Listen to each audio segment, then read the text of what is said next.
Hello there, Uncle Watchnut here. Let's talk about bracelet tapering on contemporary Rolex and Tudor watches.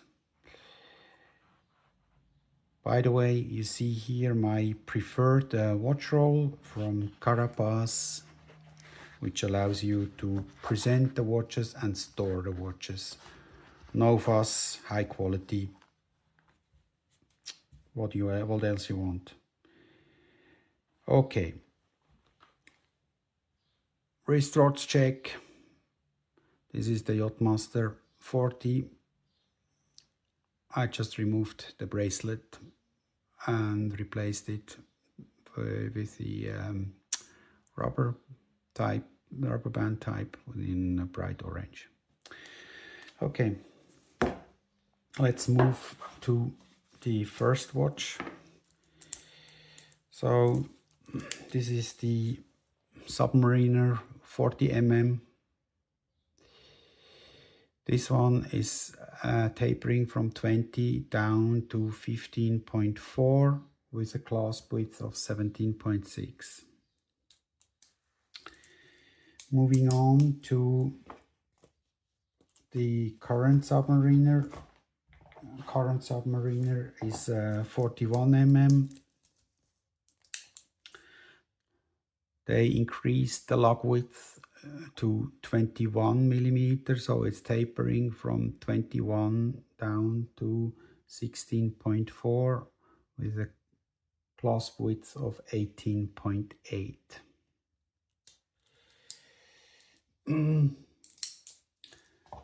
Moving on to another professional watch, to the Explorer 2 previous version, discontinued about 3-4 years ago.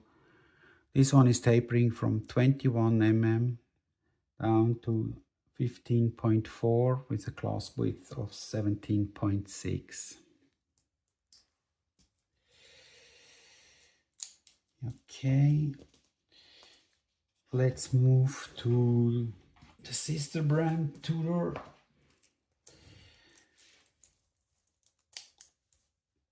Back Bay 58, previous version with a riveted 3-link bracelet, tapering from 20 down to 16 with a resulting clasp width of 20.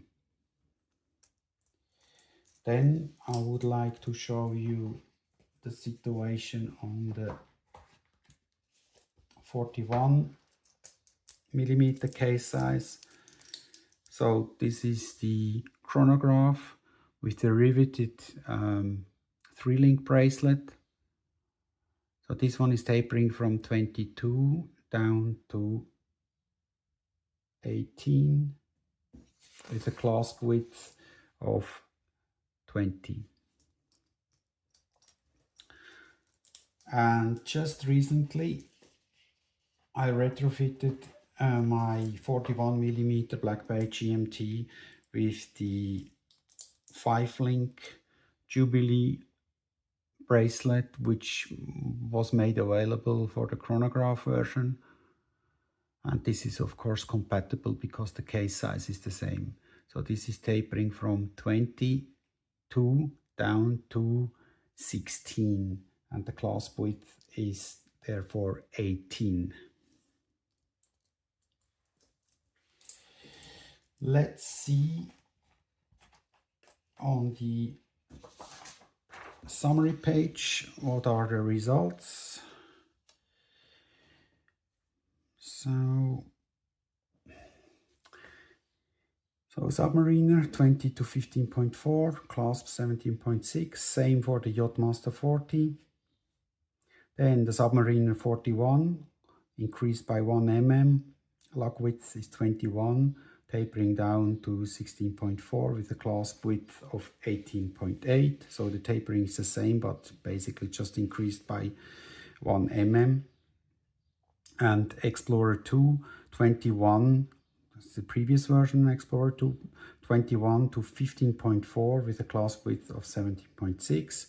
And the latest Explorer 2 is tapering from 22 down to 16.4, which is 18.8. And you notice on the Explorer 2 and the Submariner 40 or Yachtmaster 40, they have the same club, the width dimension as the latest Explorer 2 with the latest Submariner 41. They have also the same dimensions there. So therefore, tapering is always 1 mm more on the Explorer compared to a Submariner. So it's a 1 millimeter more tapering. And you also notice on the 18.8 clasp on the Submariner 41, actually here it's added by 2.2 mm and here it's 2.4 mm, and I measured the wall thickness within the clasp and they actually increased on each side about 0.1 mm.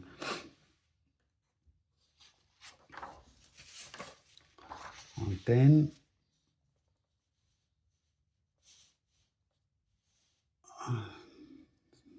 on the Tudor watches, it's straightforward with even numbers, 20 to 16, clasp is 18. The lug width on the 41 models is 22 tapering to 16 with the 5 link, or 22 down to 18 with the riveted 3 link. Always adding about 2 mm to the bracelet width at the clasp. That results into the clasp width. And you see here, just for your reference, on my Seamaster 300 from 1969, the tapering was with the classic lug width of 20 down to 16, but the clasp was only 17. Why? Because the stamped clasps, they could make the walls thinner, and they did not have to include this on-the-fly adjustment, which also take some space within the walls of the clasp. Okay, hopefully useful to you. Thanks and goodbye.